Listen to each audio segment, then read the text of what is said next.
Fiara, credo.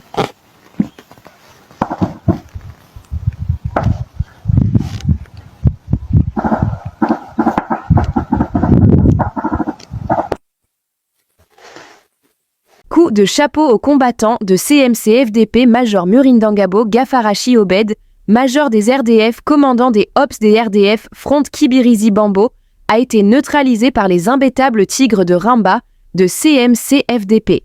Ce major rwandais a été neutralisé hier à Muti, à l'extrême ouest de Bambo Centre, hier lundi le 16 juin 2025, et son corps vient d'arriver ce mardi à 12h, 4 à Goma, pour Transit Rwanda chez eux. Ce major rwandais a été baptisé par le feu et plusieurs de ses hommes.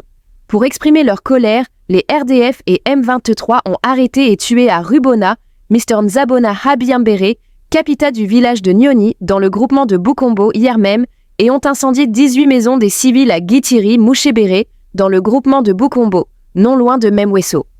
Ce ne sont pas des maisons des civils qui vous neutralisent, ce sont des combattants bien engagés dans la défense de leur patrie congolaise qui vous combattent, pas les biens et habitations des civils qui n'ont rien à voir avec les hostilités. Signé par le bureau du porte-parole de CMC-FDP. Rutshuru, des maisons incendiées lors des combats entre les Wazalendo et l'AFC M23. Plusieurs maisons d'habitation ont été incendiées lors des affrontements entre les combattants Wazalendo et les rebelles de l'AFC M23 à Mouchébéré, dans le territoire de Rutshuru, Nord Kivu. Certaines ont parlé ce mardi 17 juin de 18 habitations calcinées. Selon des sources locales, plusieurs villages des groupements Bambo, Bukombo et Tongo sont désormais vidés de leurs habitants. Les mêmes sources rapportent qu'un climat de panique généralisé pousse ses habitants à fuir, notamment en direction de Mweso, dans le territoire voisin de Masisi, ainsi que vers le centre de Bambo. En conséquence, la situation humanitaire se dégrade de plus en plus dans cette zone en proie au bruit de bottes. Ce mardi, les combats se sont concentrés dans le village de Kanyatsi, dans le groupement de Tongo, ainsi qu'à Kinjugu, près de la paroisse de Birambizo, dans le groupement de Bukombo, chefferie de Bwito. D'après ces mêmes sources, une structure de santé qui assurait la prise en charge des combattants Wazalendo CMC aurait été incendiée mardi matin à Kanyatsi par les rebelles de l'AFC M23. Un notable local aurait également été interpellé par ces derniers. Ces violents affrontements ont éclaté depuis lundi entre les rebelles de l'AFC M23 et les combattants du collectif des mouvements pour le changement, CMC. Des crépitements de balles ont également été entendus à Kagando et Muti, dans le groupement de Bambo. RDC. L'armée congolaise annonce avoir neutralisé 5 rebelles du groupe armé CRP, dirigé par Thomas Lubanga, ce mardi sur les rives du lac Albert en Ituri. Selon le lieutenant Jules Ngongo, porte-parole des FARDC en Ituri, 5 autres combattants ont été capturés. Plusieurs armes de guerre et des munitions ont également été saisies lors de cette opération ciblée. Ituri, la milice Codeco toujours active, encore 3 civils tués près de Nizi. Le sinistre se poursuit dans le territoire de Djougou, où les miliciens Codeco, à la base des plusieurs centaines de morts des civils, sont toujours actifs. Ils ont encore tué 3 personnes dans la matinée de lundi 16 juin au village Baïmani, dans la chefferie des Mambissa, se trouvant à une trentaine de kilomètres au nord de Bunia. La tuerie de ces 3 civils renvoie à 10, le nombre des personnes tuées en l'intervalle de 2 semaines et plusieurs biens des valeurs de la population emportés par ces mêmes miliciens. En ce qui est de l'attaque d'hier lundi, ces miliciens sont arrivés au moment où les habitants se préparaient pour leurs activités journalières, indiqué à Actualité-CD Jean-Paul Malo Lotsima, président de la société civile de Nizi. Ces dernières semaines, plusieurs attaques ont été rapportées à Nizi et ses environs. Les miliciens Codeco sont pointés du doigt. Suite à la précarité de la situation sécuritaire à Djougou orchestrée par les groupes armés locaux, dans la chefferie de Bahema Bagourou, la société civile locale indique que les paysans n'accèdent donc pas à leurs champs. Une situation qui impacte négativement sur leurs conditions sociales. En février, notre Parlement a adopté une résolution sur la crise à l'est de la République démocratique du Congo, pointant très clairement la responsabilité du Rwanda dans ce drame qui dure depuis 30 ans. 4 ans après, et quelques sanctions symboliques après, la République démocratique du Congo a complètement disparu des préoccupations de l'Union européenne. Mais 4 mois après, M. Kagame et ses milices continuent d'occuper une partie de la RDC, de la piller et d'y massacrer. Pourquoi? Parce que Kigali se moque ouvertement de nous et de notre lâcheté, à moins qu'il profite de notre complaisance. Oui, l'UE se moque des Congolais, car Pour l'Ukraine, on en est capable d'être à la 18e vague de sanctions. Pour le Congo, une seule vague de sanctions qui en réalité n'a donné aucun résultat. En RDC, les cadavres et les preuves s'accumulent, mais Bruxelles regarde ailleurs. Toute cette ridicule comédie doit cesser car plus de 100 millions de Congolais nous regardent et attendent que l'Union européenne sanctionne réellement M. Kagame et son entourage qui sont les seuls responsables de ce massacre.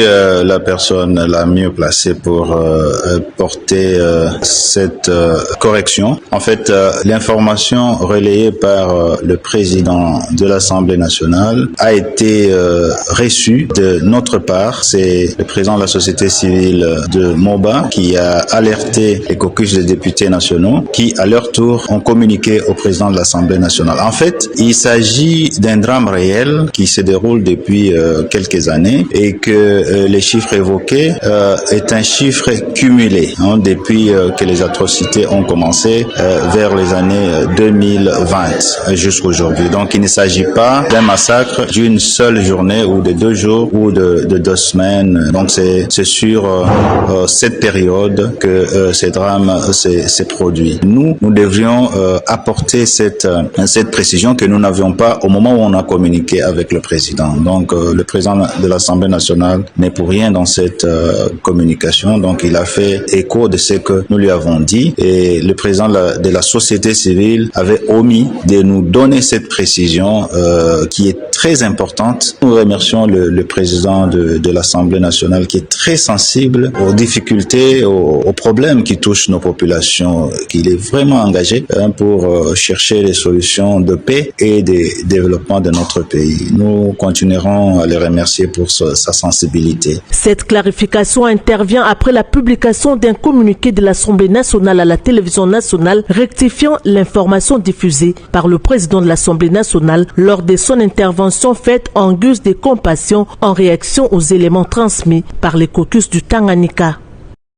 Bon pied, bon œil, la province de l'Ituri se développe sous la bonne gouvernance du lieutenant-général Luboya Kashamadjoni, matérialisant ainsi l'aéropage du chef de l'État Félix Tshisekedi Tshilombo. Après plus de 30 ans, la centrale hydroélectrique de Boudana est en train de faire peau neuve. Désormais, la capacité de production d'énergie passe de 1,5 MW à 7 MW grâce à la réhabilitation des 2 turbines par l'entreprise Greentech Energy sous l'auspice du gouvernement congolais. Le vice-gouverneur policier a effectué une visite d'inspection pour se rendre compte de l'état d'avancement des travaux. Quand je suis venu ici pour la première fois, j'avais peur qu'un jour Bunia va tomber dans les noirs. Mais aujourd'hui, à ma deuxième visite, là je suis maintenant satisfait que Bunia ne sera jamais dans les noirs.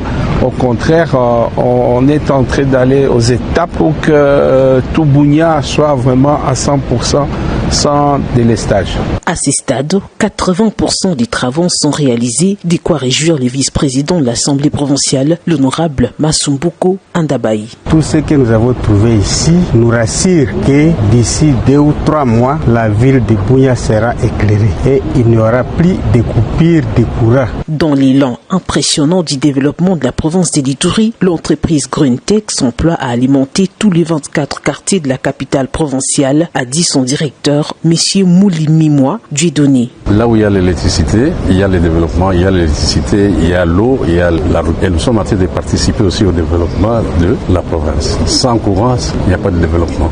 Notons que c'est depuis près d'une année que les travaux de réhabilitation de la centrale hydroélectrique de Boudana avaient débuté sous l'œil vigilant des autorités provinciales qui militent au quotidien pour le bien-être de la population iturienne.